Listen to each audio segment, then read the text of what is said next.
morning. My name is Reverend Dr. Danielle Tumminio, and this morning I will be preaching to you on the topic of looking to the horizon.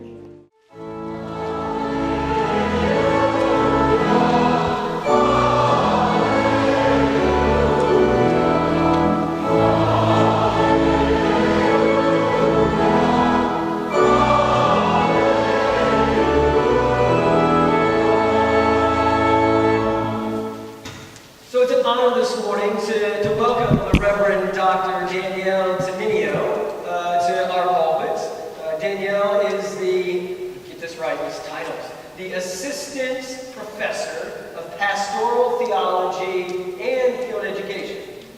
Yes, at the Seminary of the Southwest. So it's great to have Danielle in our presence today, and the pulpit is all yours. Thank you. In the name of the one holy and undivided Trinity. Amen. Please be seated. And then in a moment I'm going to ask you to stand again, but please be seated for now. So I want to first start by thanking you for welcoming me here today. It's always a joy to be with God's people in a new place, and so I rejoice in just the opportunity to get to know you. At the seminary, we are so grateful for all that you do to form our students. I hear from our students who visit your parish and our students who complete field ed among you about how supportive and formative you are for them. And so for that, on behalf of the seminary, I can't thank you enough. And now I'd like you, as you are able, to please stand back up for a moment. So this story begins with a woman who is bent over.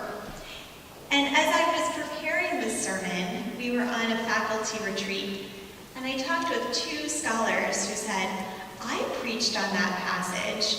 When I prepared for that sermon, I bent over to see what I could see. And since they both separately told me that, I thought I should try that. And I learned some things. So I'm going to invite all of you to try it too. I want you to bend your head over as far as you feel comfortable, and just stay there for a second. So now I want you to take a moment and answer these questions. Can you see the ground? Can you see what is right? To your right. Can you see what is to your left? Can you see the altar? Can you see the pulpit? Can you see anything that is ahead of you? Can you see anyone else's face? Okay, now please sit back down. And let's talk about today's gospel.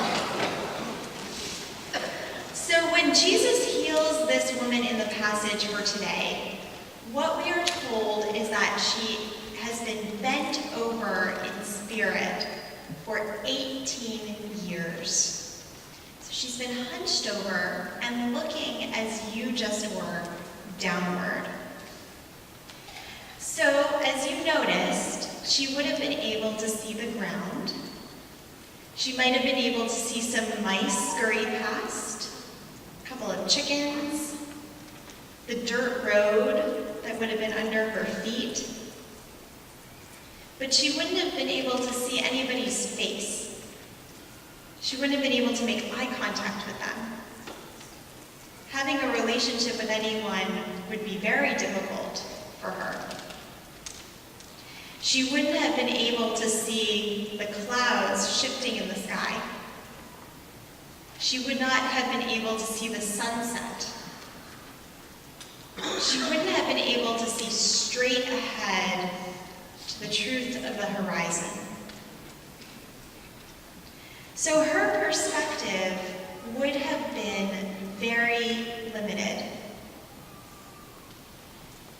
But then Jesus comes along. And Jesus gives her this ability to stand straight. And when he does this, what she can see, what this woman can see, changes. Her perspective widens and diversifies. Suddenly that voice that she was talking to was a person with a face and cheeks and eyes and hair. Suddenly she can see straight ahead of her to the edge of the town, to the olive trees, to the hillside, to the sunset.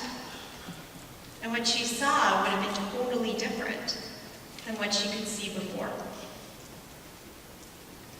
So that is half of the story that we heard today, the story of the healing of this woman. And then there's another half to this story, which is how the leader of the synagogue responds.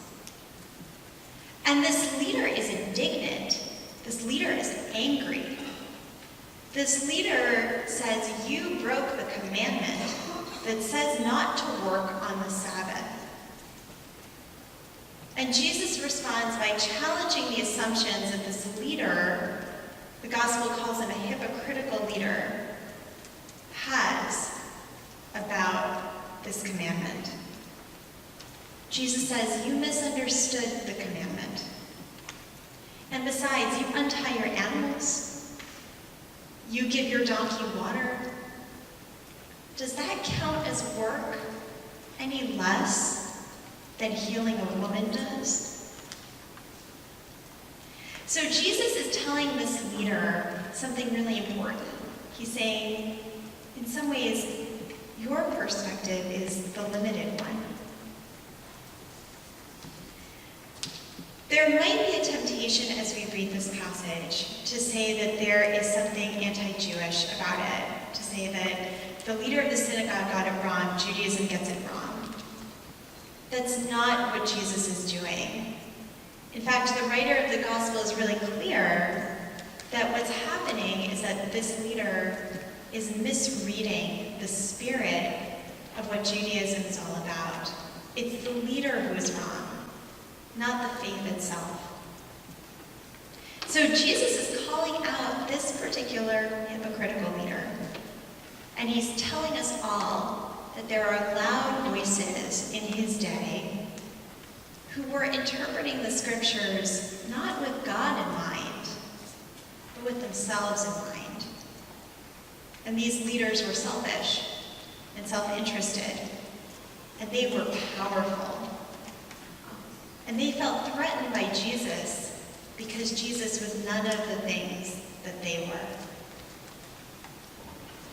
So in other words, this hypocritical leader is actually the one who is hunched over. This is the person whose head was really looking at the ground.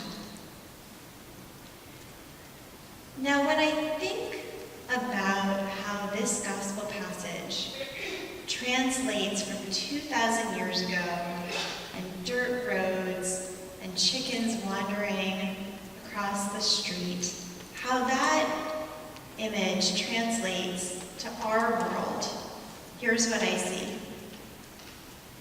I think of the many ways in which our perspectives are limited because of the forces that cause us to be hunched over.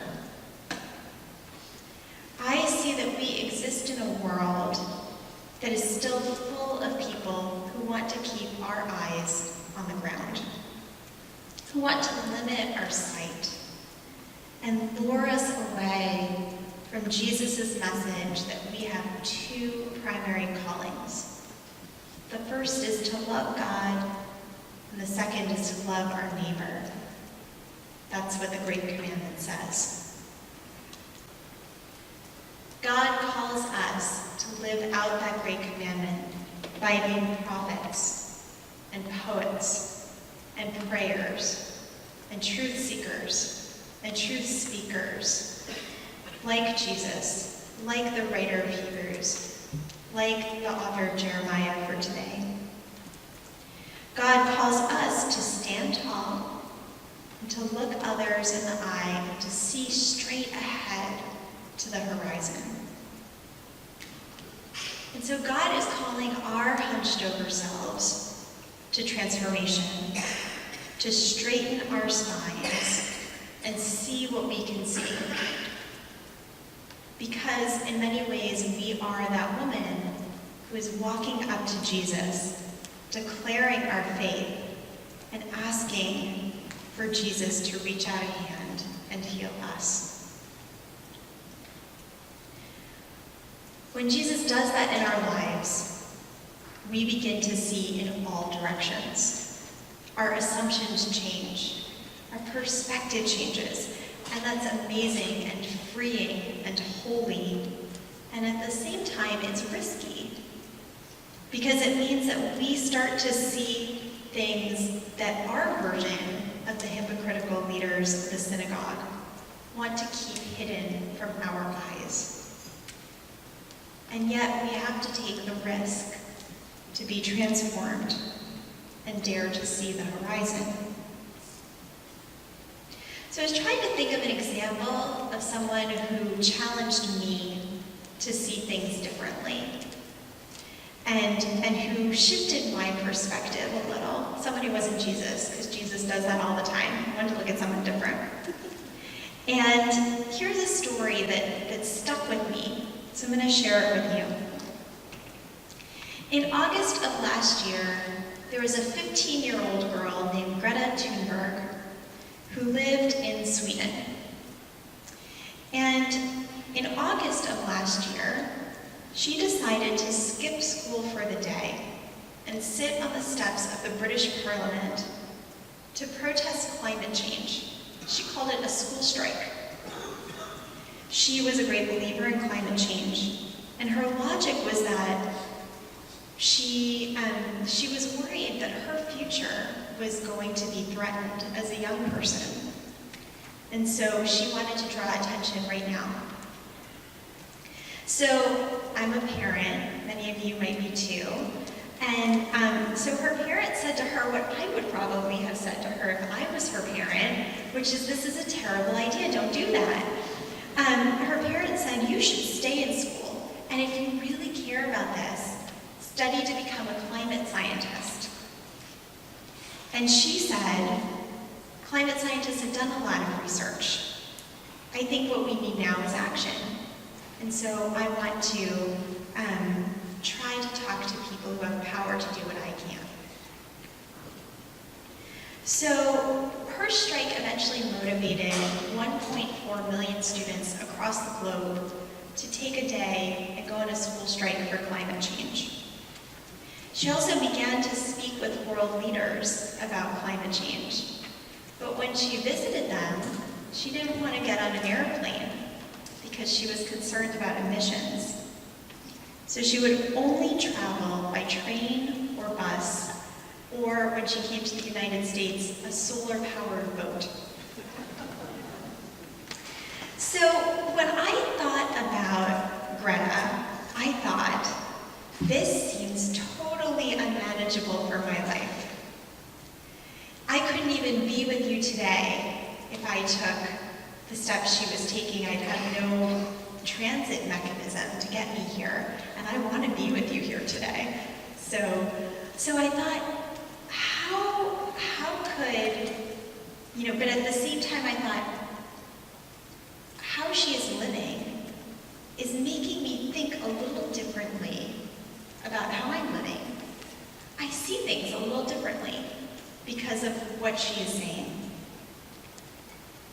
So even if I'm not going to get rid of my car, for instance, I might think a little differently about my plastic recycling habits, say. Because now I'm seeing a little differently, I'm seeing a little more the way she does.